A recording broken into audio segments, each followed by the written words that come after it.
तो hello students, कैसे आप सब लोग। आज के स्टूडियो में हम पढ़ेंगे डायरेक्ट एंड इनडायरेक्ट स्पीच। मैंने आपको अगली वीडियो में पढ़ाया था पार्ट ऑफ स्पीच। एक मेरे चैनल पर पार्ट ऑफ स्पीच की वीडियो है, आप उसको जाके देख लीजिएगा। अब पार्ट ऑफ स्पीच में तो मैंने आपको बता दिया था कि क्या होता है पार्ट ऑफ स्पीच। अब पार्ट ऑफ स्पीच तो हमने पढ़ लिया था। अब ये डायरेक्ट इनडायरेक्ट स्पीच क्या होता है। पार्ट ऑफ स्पीच तो इजी था, अब ये डायरेक्ट इनडायरेक्ट स्पीच होता क्या है, तो चलिए पढ़ते हैं। पहले हम पढ़ेंगे डायरेक्ट स्पीच। जब किसी वक्त से कथन के उसी को शब्द व्यक्त किया जाता है तब डायरेक्ट स्पीच कहलाता है। डायरेक्ट स्पीच में प्राय किसी कथन इन्वर्टेड कॉमन्स के बीच में रहता है। मतलब कि जो डायरेक्ट स्पीच रहता है ना, वो किसी वक्त या कथन किसी व्यक्ति या किसी मनुष्य या किसी आदमी को जोड़ के ही बनता है डायरेक्ट स्पीच। ठीक है, मतलब डायरेक्ट स्पीच मतलब डायरेक्ट। जैसे मान लो दिस इज अ डॉग, इसमें कुछ नहीं है, बस इतना बताना है कि हाँ ये डायरेक्ट स्पीच है और ये इनडायरेक्ट स्पीच। लिख दिया, दिस इज अ डॉग क्या है, वह एक कुत्ता है, तो वो क्या होगा, डायरेक्ट स्पीच होगा। ठीक है, अब पढ़ेंगे इनडायरेक्ट स्पीच। जब किसी वक्त कथन उसी शब्दों में कहकर अवश्य संसार अपने व्यक्त किया जाता है तब इनडायरेक्ट स्पीच कहलाता है। जो अब जैसे डायरेक्ट स्पीच हमने पढ़ा, अब डायरेक्ट स्पीच को सेम हमें कन्वर्ट किस में करना है, इनडायरेक्ट स्पीच।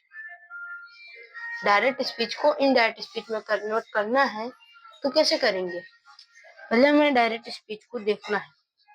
डायरेक्ट स्पीच में अगर जैसे कोई व्यक्ति की बात की गई है तभी हम उसे इनडायरेक्ट स्पीच में कन्वर्ट कर सकते हैं, अन्यथा नहीं किया जा सकता है।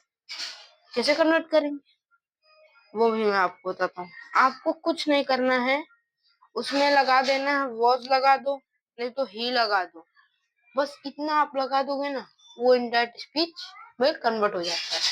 ठीक है, कुछ परिभाषक शब्दों की व्याख्या डायरेक्ट स्पीच को इनडायरेक्ट स्पीच में परिवर्तन किया जा सकता है। इसके कुछ नियम हैं जिनसे समझने को पहले परिभाषक शब्दों को समझ लें। अब यहाँ पे और 3 भी दी गए हैं जिसके जरिए आप ना कन्वर्ट कर सकते हो। रिपोर्टिंग वर्ब पहले हम पढ़ेंगे। इन्वर्टेड कॉमा के बाहर वाक्य में रहता है जिसको वर्ब रिपोर्टिंग वर्ब कहते हैं। अब आपको क्या लगाना है तो इनडायरेक्ट स्पीच में कन्वर्ट होगा, उसके लिए आपको कुछ नहीं लगाना है। अगर आपको रिपोर्टिंग वर्ब में कन्वर्ट करना है, ठीक है, वाक्य अब देखिए इनडायरेक्ट स्पीच में भी 3 आते हैं, reporting verb, reporting speech, verb of reporting speech. तो जैसे रिपोर्टिंग वर्ब में आपको कन्वर्ट करना है तो उसके लिए आपको ही, सेड और आई एम रेडी ऐसा कुछ भी आप लगा देंगे तो वो रिपोर्टिंग वर्ब में आ जाएगा।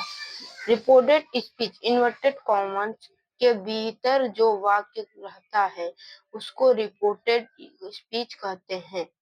अब इसमें क्या लगाना है, सेम आई एम रेडी लगाना है, ही इज सेड। मतलब कहा गया है कि अगर ये चीज आप लगा देते हो तो ये तीनों वर्ब में आ जाएगा। ठीक है, change into indirect speech. Direct speech को चेंज करने के लिए कुछ जनरल मतलब नियम बनाए गए हैं। चलिए वो भी नियम आपको मैं बता देता हूँ।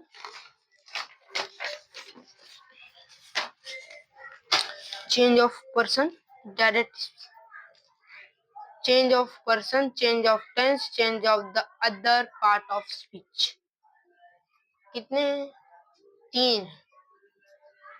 डायरेक्ट स्पीच को इनडायरेक्ट स्पीच में बदलने के लिए रिपोर्टेड स्पीच का प्रयुक्त प्रोनाउन से इस प्रकार परिवर्तित किया जाता है।